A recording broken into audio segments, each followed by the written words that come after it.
78 лет, из них почти полвека Дмитрий Константинович проработал в институте. Он и сейчас продолжает двигать вперед российскую науку. Плюс еще преподает в ВУЗе на кафедре ядерные реакторы и материалы. Молодой физик Дмитрий Рязанов приехал из Москвы в Меликес в середине 60-х. Вдохновляли перспективы, поскольку такие планировалось запускать мощные реакторы с параметрами, что эти параметры вдохновляли физиков-экспериментаторов. Вот это желание поучаствовать в серьезном деле, это было подавляющее. Дмитрий Рязанов закончил университет в Душанбе. Физикой заразился еще в школе. Тогда началось главенство физики среди всех наук.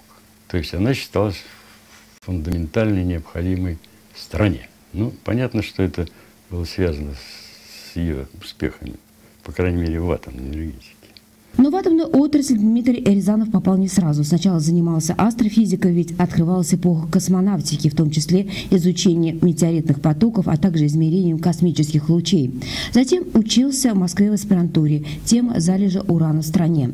Но именно в новом институте Меликеса создали идеальные условия для физиков-экспериментаторов. Я был увлечен физикой.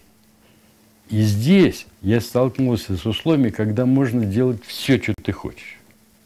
Тогда снабжение физиков, я не говорю там о идее, я говорю аппаратурой, техникой, со всем этим делом было идеальное. Вот что ты попросишь, что тебе привозили.